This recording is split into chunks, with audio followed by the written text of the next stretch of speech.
Part 1. Engaging with the energy of the world. What happens when you start to fully engage yourself in the energy of the world? What happens when you start to immerse yourself in the truth and rise up with a fresh pair of eyes that allows you to experience life and to engage with all that it has to offer? To notice the true tokens of gold and Easter eggs that were placed for us in real life to help guide us every step of the way. We were not meant to walk this life blindly. We are not meant to feel lost forever.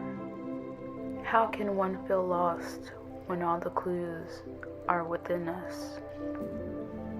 We literally have our own personal compass, our hearts, which connect to our intuition. And what is intuition? Intuition is the guidance we receive from a higher power. We all may have different names for that higher power, but either way we know that that guidance is being brought to us from above. And that's why it's important to lead with our hearts first. But most of us haven't been taught to feel first, or even trust our feelings. We haven't been taught to trust our bodies, to trust how does this make us feel. We have been taught to think, is this logical? Use your mind, use your head. But I feel what may look logical for one person may look different logically to another person. And we can be taught that doing something a certain way is the most logical way, but we don't know the intent to which that logic is coming from. So do you see how logic can be biased?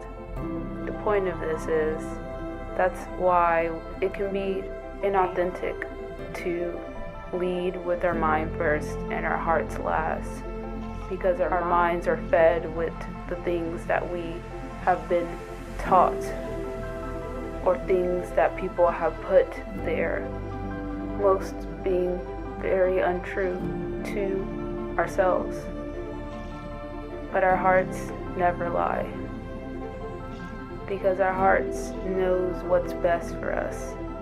And if we aren't connected to our bodies, then that's when we are provided clues in our life, or tokens, or Easter eggs, or tools that help guide us to living our truth. Which brings me back to my question of, how can one feel lost when all the clues are right there in front of them? Because one cannot use what they cannot see, what they are not connected to. To see, your eyes must be open. Your hearts must be open. Your mind must be open. To be opened is to be awake. So if you are not open, then one could assume that we have been asleep. Most of us are sleepwalking our way through life. It is as if we might as well be walking with our eyes closed. No wonder many of us go through life feeling so lost. No wonder so many of us cannot see the tokens of gold, the Easter eggs, the signs, the people, the hand that has been extended right in front of our eyes our entire life, trying to guide us to clarity. No wonder why one cannot feel the pulse in their heart that has been trying to connect them to the things that make them truly happy, to their true happiness, all while they have been crying tears of discontent because they are living a life that they were led to believe was the only way or the right way to live. not knowing that the person that was leading them has also been sleepwalking their way through life. It is not their fault though, because they too have been led by the same person that they have become.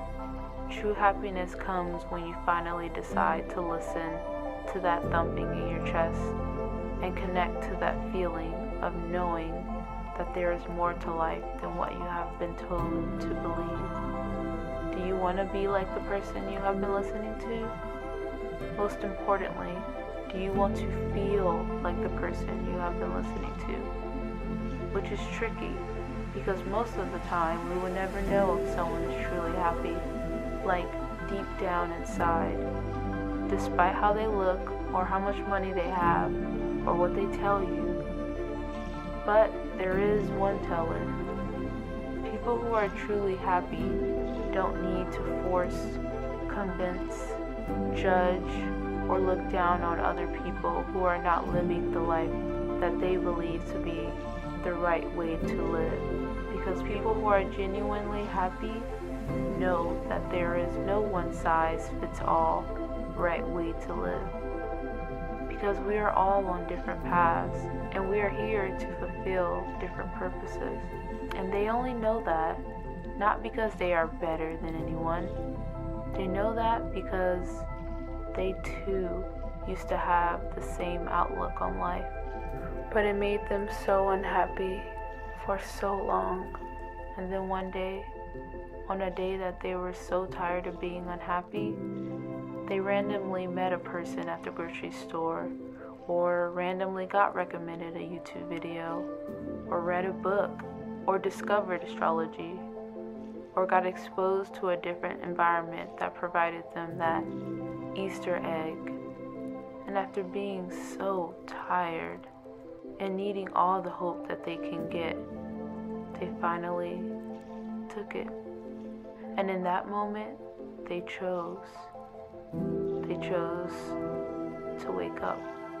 I sincerely feel that the happiest people are the most awakened people. And after going through my own awakening experience around 2022, mainly in 2023, it caused me to go through a very uncomfortable and lonely identity crisis and complete life change. And now I am finally ready to accept it all. I want to test out all the magic that life has to offer. And I'm going to do this in the most typical Aries moon, which is my moon sign. I'm going to do it in the most typical Aries moon fashion, through creating a challenge where I fully engage with all the Easter eggs, aka the tools that were placed in this life to help guide us. In my personal opinion, I truly believe astrology and spirituality or spiritual practices are two of those tools. They are not here by accident. And although there are a variety of tools for each of us to use depending on what resonates with us, astrology and spirituality really resonate with me the most. So if any of that resonates with you, it's time to take my hand and let me show you the magic. Hi, my name is Jessica. I am an astrologer, and I host monthly virtual and in-person gatherings. Some of those events include moon circles. I do full moon and new moon circles, women circles. So if you want to learn, heal, and grow with like-minded women, I invite you to the next virtual women's circle that I'm going to be hosting. So we're going to be talking all about what that means astrologically. We're going to have group discussions. We're going to have questions that align with the energy. We're going to do group readings. So we're just going to do a lot, but I really want it to be discussion based because the moon energy is all about connecting, sharing, being vulnerable, and connecting with feminine energy. I feel like if you've been wanting to connect with like-minded women for a while, that would be the perfect time for you to just follow that inner calling, that nudge that you've been feeling in your heart to do it. but trust that your intuition has led you here for a reason. So if you're interested, you can sign up at healthygirlhealing.com. I finally have a website now, yay! So it's at healthygirlhealing.com, and you can purchase a one-time ticket for $33. But if you are a Healthy Girl Healing Patreon member, you get in for free, but the membership fee is $22. Intuitively speaking and astrologically speaking, we are in a time where people are looking for something deeper, than just the surface level engagement with social media. It is a beautiful tool to connect people from across the world, but we want to see faces, we want to engage, and also meet up at some point,